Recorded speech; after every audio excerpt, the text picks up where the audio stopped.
Welcome to the Starter Girls podcast, the show dedicated to the Starter Girl. She's an achiever, she's a creator, she's a magic maker, she's a dreamer, and she is doing all the things. I'm your host, Jennifer Loehding, and welcome to this episode.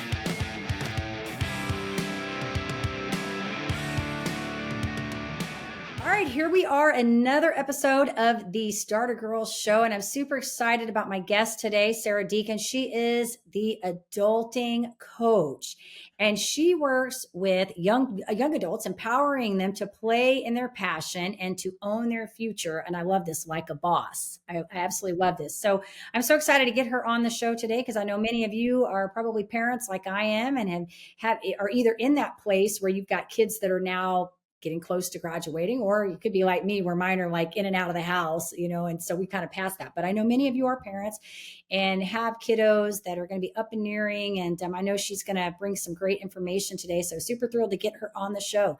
So welcome, Sarah. I'm so excited to have you here. Thank you for having me, Jennifer. It's great to be here. I'm glad we made it work.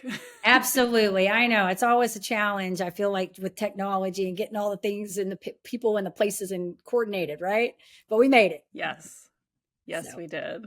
Super fun. So I kind of want to open this up really quick so our audience can get a little feel for who you are and what you do, because, I tell everybody Starter Girls show, the thing about this is it's, the show for the female entrepreneur. And as we know, a lot of us entrepreneurs have kiddos, and we're juggling, We're wearing all the hats. We're managing our businesses, we're managing our households, managing our kids. I say managing because I feel like we have to line everything up all the time. We're like putting people in the right places. Right.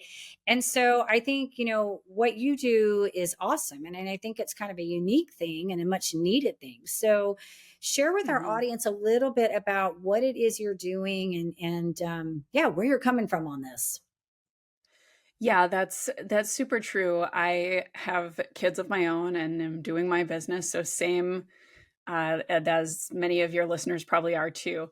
My oldest is 15. So we are entering the teenage, sprint to graduation, whatever you want to call it. Right. And I get to work with like juniors and seniors in high school generally. Sometimes the freshmen, sophomore college students who are trying to figure out what's next for their lives. They're not necessarily seeking out advice from parents at this point, or even teachers or older mentors, people with more experience. They're maybe talking more to their peers who are just as confused as they are. So it's like the blind leading the blind. I know that was my experience in high school and college. Was I had no interest in going to teachers or parents to figure out my next steps. I took in what they told me and I tried to check the boxes, and it didn't work out the way I thought it would. We'll say it that way.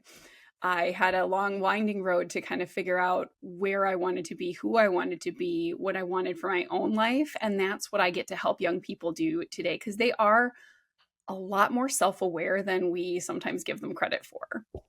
Yeah. And that's awesome. And I think sometimes the best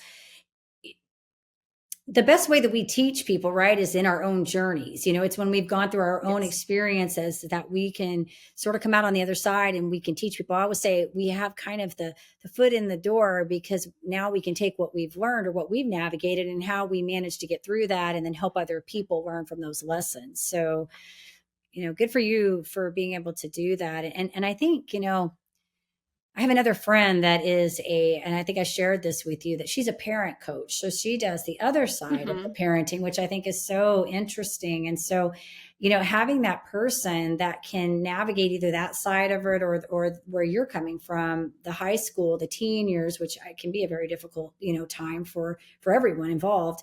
I think that's powerful to have those two, people in those corners, right? Yes. I get a lot of laughs when I say, I'm Sarah Deacon. I work with teenagers on purpose. A lot of people just want to avoid that phase of life and not look back, because some of our own teenage years might have been very traumatic, or we might be triggered by what the teenagers are doing right now and things like that. So yes, I get to work with teenagers on purpose, and I never wanted to, but I love it.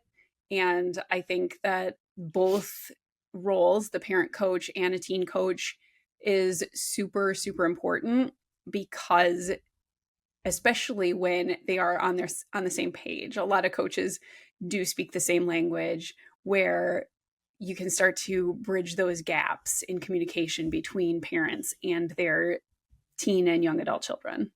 Yeah. Yeah. Well, and to your point, you're right. Not many teenagers really want to go to their parents or their teachers, to talk about things they're navigating. They're talking to their peers most of the time, right? And so I think it's Yeah. great when you have that adult person who can come in, and you have such a great personality just from meeting you. With the couple times that I met you, I feel like you have Right. such a warm, kind of fun, kind of, I feel like a non-threatening kind of energy about you, which I think is so important. Yes. Yeah, that's really important, especially when connecting with young people, because they are very resistant to maybe somebody telling them what to do. And that's not my job. I'm not another adult that's telling them what to do or what they should do or what they should think about or how they should step up their game. I get to come in and get curious about who they are and what their thought life is like, what their emotional life is like. And they get to, sort of explore that in that safe container where I just get to sort of listen and listen for that spark, that little light that might be worth chasing after a little bit to see where it leads. And yeah, it is. I like to say it takes a village just as much when your kids are teenagers and young adults as it did when they were babies and toddlers, because being able to outsource some of that, like you said, managing it all Right. to somebody who shares your values and who wants the best for your kid, somebody who will pour into them just like you will, and they can do it in a way that the teen can actually hear and receive, because it's not coming from this natural urge towards separation and pushback that they have to have. It's a developmental phase they need to go through, is separating from mom and dad and finding their own identity and discovering for themselves who they are.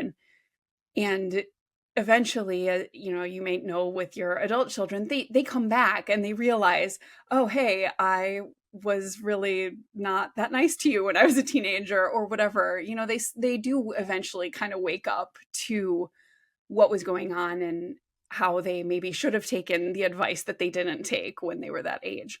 But if you can get a lot of people on the team who share the same values and who can pour into and care for the young people, they can really avoid some of the pitfalls that we fear, and the anxiety and the overwhelm and the even the depression or the suicidal tendencies that are, nobody wants to talk about or look at, but they're out there and it happens Yeah. This is younger good, and Sarah. younger. Yeah, this is really good, Sarah. I didn't mean to cut you off there.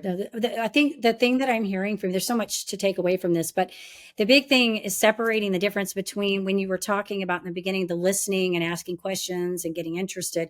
It's really the coaching aspect of what you're Mm-hmm. doing. It moves Yes. away from consultant, where you're saying, let me tell you what you should be doing. And it Right. comes back to, now I'm your coach and I'm your mentor and I'm on your side and I'm walking with you in this to help you get past this and move to that, through the threshold of this. And so I really like that, because I think Yeah. it sets the difference. And so much of, I feel like these are all relationships, right? Like we're building relationships. And this is I think, part of us living healthy and whole even as entrepreneurs, right? Because we want our relationships to be healthy with with the people that we work with and our family and our friends and of course our kiddos, right? And we know that that's a 100%. tough time. And so somebody like you being able to be Yes. on their side and come in and say, hey, I'm your friend, I'm your mentor, I'm going to walk with you and you get to be you and I'm going to help you do that. I think that's Right. They're awesome. going through things that I've never gone through. So Yeah. I can still help because I can get them clarifying their thoughts, their feelings, their direction, what they might want to explore or play with, or questioning some of the stories that maybe they're telling that aren't necessarily true. The big one, we all know it when we're teenagers. It's the end of the world if I don't X, Y, or Z, right? It's Right. the end of the world, right? And Right. actually getting into that and saying, okay, why? Why would it be the end of the world? And like really like learning from them. So that's something I find really exciting because they can get there. They can articulate and think through things really, really well. And I just love learning from them because they come up with things that I never would have thought of. But by being there with them and exploring that and those different thoughts, those feelings, the struggles that they have, it not only opens up relief or confidence for them, it also informs my own parenting, how I talk to my kids and how I can see something that they might be going through that they might not even be aware of for themselves. Yeah. Yeah. Well, and it's so interesting. I was talking to someone the other day, just kind of about this age, because I really feel like, and I know you're kind of working with these kids getting to graduation, but I think different times, for different children are difficult. I think it's different for every child, right? And I always say that, I have three It's true. children and my youngest is 18. My two girls have at complete different times have had their own, difficulties. One was when she was between the ages of 17 and 18. The other one was more like, 18 to 20 was, so they're all very, very different. But was telling someone just the other day, I said, you think when they're little and you go through like the terrible twos and all the young stuff, you think, man, this is really, really hard. And then you get to this young adult stage, like this margin of 18 to like 20, I don't know, is it maybe 24, 20, somewhere in there. Yeah. And that is like a whole new breed of child. Like that is just a whole new thing, right? Because they're stuck in that place of they want to be adults because technically and legally they are, right? Yes. But they're not really quite mature enough to be on their own and be adults. And you want to give them the freedom of space to be an adult, but yet you also want to protect them. And you also recognize that they're not really 100% ready to navigate all of adulthood. So there's like that balance.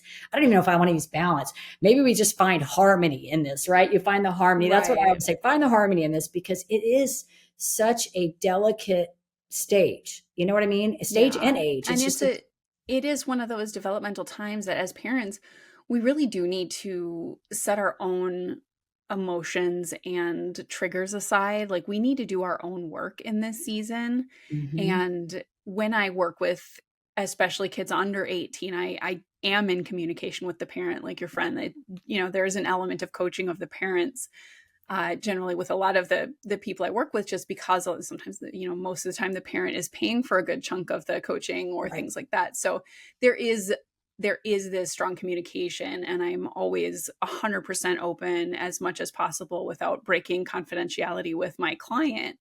I am open with the parent to help them, give them tools and resources and different ways to take steps and do their own work so that that relationship can be preserved through these years that are so tumultuous. It's not as easy to see the child in our children when they're 18, 19, 20 years old and they're taller than us and they're bigger than us and they look, for all intents and purposes, like an adult. Right. And it's hard to see that, that child that's still in there and still needs us to show up unconditionally loving them, like the 2-year-old throwing the tantrum, right? The terrible twos.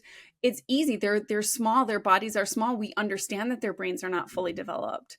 But even in that early adulthood, the prefrontal cortex is not fully wired up until age 24, 25, 26, around that time. So they still do need support and help regulating various experiences, integrating their emotions and experiences during those times. And we do need to show up as parents unconditionally and do our best. Not that we're ever going to be perfect of it, because they can, let's be honest, they can say some hurtful things. They can argue and reason and make their case, and it can be really hard and frustrating and triggering for us as parents to go through that. Keep in mind that they do still need you, and they are still looking for your approval, and they do still want your help and support, and ultimately just keep showing up in love, even as they're pushing you away as hard as they possibly can. Well, I was smiling at you, Sarah, because the word that kept wanting to come out of my mouth was manipulative. Mm, That right. was like, I'm like, they are clever. These Hmm. kids are so clever. I laugh. It's like, Yeah, and yes. testing. And you're so right. The mouth, the opinion, the opinions Hmm. and the mouthiness. And you sometimes have to just, pull yourself back and go, okay, just take a step back, try to look outside in, take a moment, Right. pause. And because yes, they can test you, and you can have those moments where you go, is that really my child? Is that my child in there? Right. Right. So It is. And they're trying on all different ways of being at this yeah. point. They're figuring out who they really are and who they want to be. And who they are at 15 is not going to be who they're at 17 or who they Right. are at 19 or who they are at 23. And it's okay. And the last thing they want to hear is, oh, this is just a phase. So Right. don't tell Right. them that. Yeah. Even Yeah. though it might be, Right. it's not, it's very, very real. Yeah. And they really connect and get attached to the opinions, the beliefs, the stories that they are telling themselves at this age. Yeah. And it's really important that we honor and respect that, because they need that, and they need to know that there is a safe place to explore and to try these things out, and to be okay when it works and be okay when it doesn't work. Yeah. No, this is good, Sarah. Well, and I know one of the things we talked about off camera was, these next steps, moving these kids, now that they're coming up graduate, what does this look like? And I know that's a lot of Mm, the work you've been doing right now is yeah. working with these kids because graduation is coming up. So maybe, share with us if you want to a little bit about that, like maybe some advice you have, or some, you've already given us a lot of really good advice. There's been a lot of really good takeaways in this, but maybe as Right. these kids are starting, I mean, I completely lost track that we're in April and graduation is like around the I corner. I know. mean, it It's just, like you hello, it come just back blew from by. spring break and it is downhill. Like it Yeah. is, we are zooming right to graduation. So it's really interesting, because some of the things I've been learning is like springtime is a elevated risk for suicide in young people. They're under a lot of pressure to, perform and get the grades and have the balance and finish all the homework and do the things. There's also a histamine factor at play with the Mm, allergies in certain yeah. climates. So that's something interesting that I'm just learning about. And so this anxiety, and even the ones who are seniors who are like, well, I'm already kind of mostly checked out and just kind of trying to white knuckle it to graduation and be like, just really eager for that next stage. Even in the eagerness and excitement, sometimes the anxiety rears up. And am I doing enough? Am I on the right path? Did I pick the right school? Did I, what am I going to do for this summer? Did I make the right choice? So there's a lot of, there can be a lot of second guessing and anxiety around that, even in the midst of the excitement of I'm going to be an adult and I'm graduating and things like that. So just, again, honoring whatever their experience is and being curious, helping them still continue to name their feelings and ask questions about, what they're thinking, and not even not even always doing that, but making sure that there's downtime and fun happening, because they are putting a lot of pressure on themselves, especially the ones I work with are young leaders and high achievers. They do put a lot of pressure on themselves. They know probably all the things that you want to nag them about, and being able to create opportunities for just low pressure connection, and watching a movie together, play their video game with them, or ask them about something fun, or treat their friends to an ice cream, or something that's just non-threatening, not nagging, not pressuring, and just you can just kind of be and hang out. So I think that's really important in this season, where they are really making that final push to whether it's graduation or whether it's junior year, and they're starting to look at where they want to apply for school, doing some school tours or things like that. um, those are all things that it's on their minds, and they're also kind of freaking out about it. Yeah. Yeah. No, this is good. And I think the big thing is I feel like is, the asking questions. One of the biggest things I've had to learn as a parent, and mostly because, like I said, all mine are adults now, and not a one of them did anything I wanted them to do. They have not followed the path that I had planned for them, and I think you have to just get to a place where you love them where they are. You love and embrace them Right. where they are. And, I always tell them, with my kids, I love my kids. I don't really love the choices that they make, right? We don't always love the choices Right. that our kids make. But, I And that's feel any like relationship that we're in. exactly, exactly. I do feel like they are free to make the decisions that they want Mhm. to make. I've always said that, you have to own your decisions, and I'm a firm Right. believer in that you have to own the decisions that you make. And this goes back to even, I say all the way when they were young kids and and they wanted to do activities, and we were in soccer and karate and all these different things, and I would make them Mhm. pick.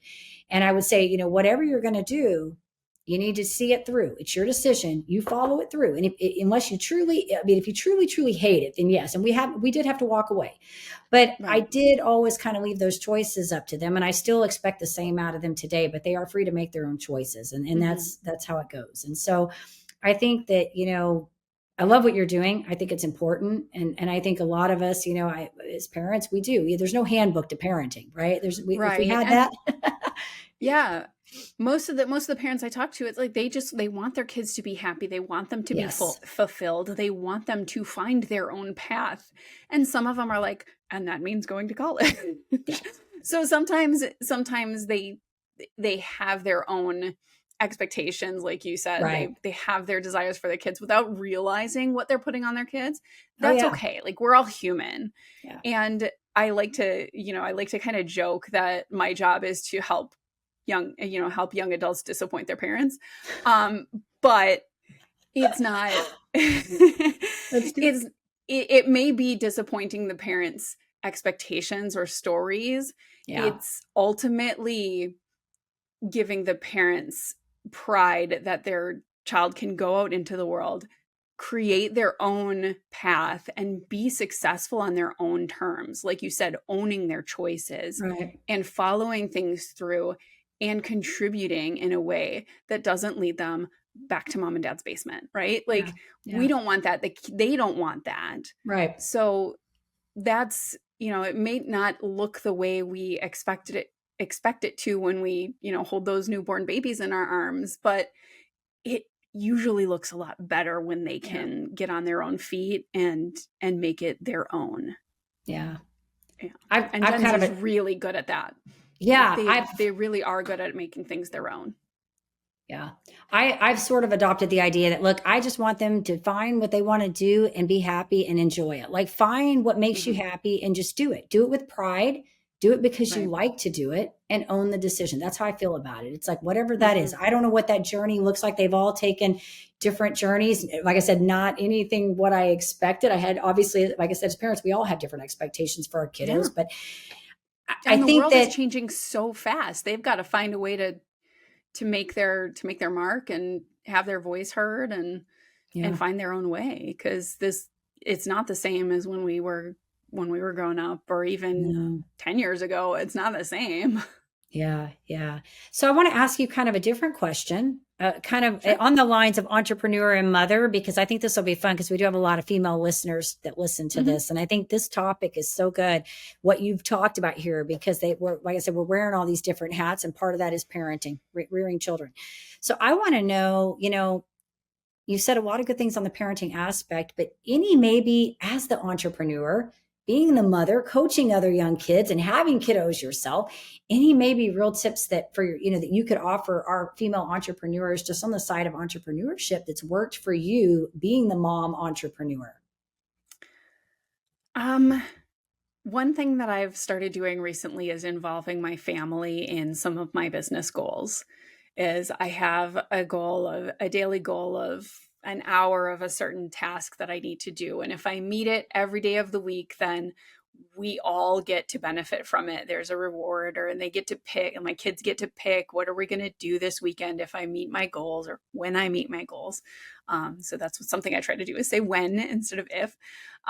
So we've gone to the pickle store because my kids really love eating pickles, and things like that. And then every day they're coming home from school saying, "Mom, did you do the thing?" And I'll be like, yeah, I did the thing. So it's this extra level of accountability, and then they are actually invested in seeing me succeed instead of coming in and pulling my focus. And especially days when they're off of school or something like that, it's about clearly communicating, hey, I need to do this thing right now, and I need you to go do something quietly or go make your own lunch or whatever it is, and just being really explicit with my expectations of them, and when I'm with them, being with them.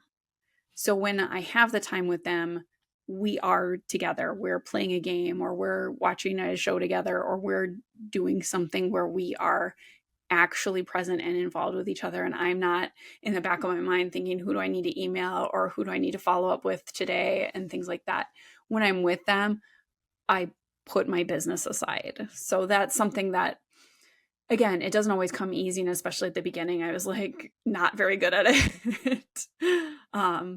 But I think that's, probably some of the struggles that we mom entrepreneurs have, is feeling guilty that we're not spending time with our kids when we're spending time on our business, and feeling guilty that we're not spending time on our business when we're spending time with our family.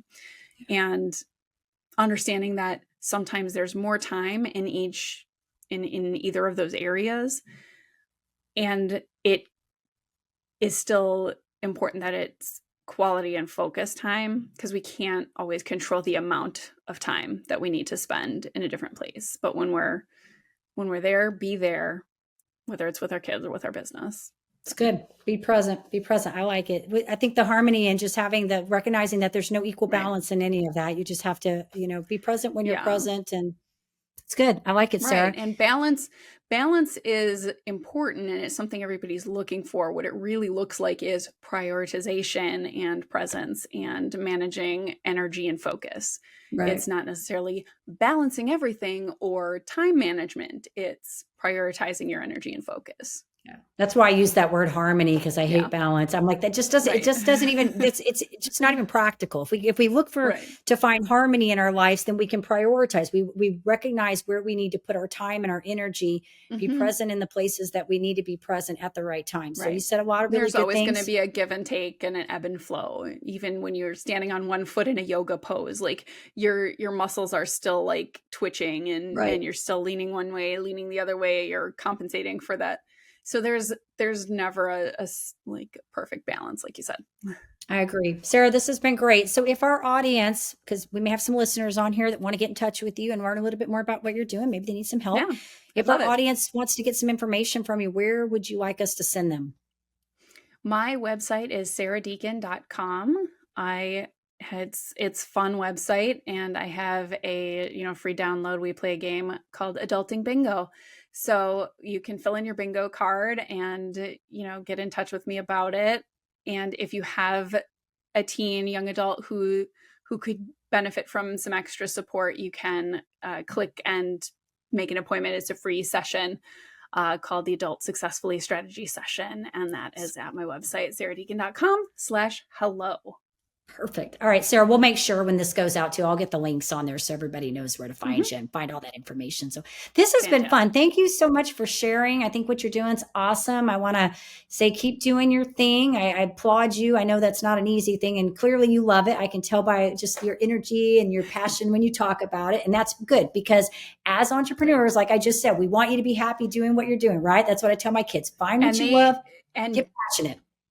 And Gen Z can sniff you out if you are not genuinely excited about what you're doing. They have a real keen sense of that. They'll call out your inauthenticity right away, and will have nothing to do with you if you're not real. That might be one thing I have in common with them, because I'm the same way. So like I said, I can tell that you love what you do. And I want to tell you, thank you so much for contributing to what we are doing here and trying to, spread positive message and keep all of our women entrepreneurs and creators and achievers and starter girls healthy and all that they do, including their relationships. And so to our audience, of course, if you enjoy the show, go check us out on Apple Podcasts. You can check us out there, or any of your favorite podcast platform. And as we always say, take care of yourselves, be kind to one another, and we will see you next time.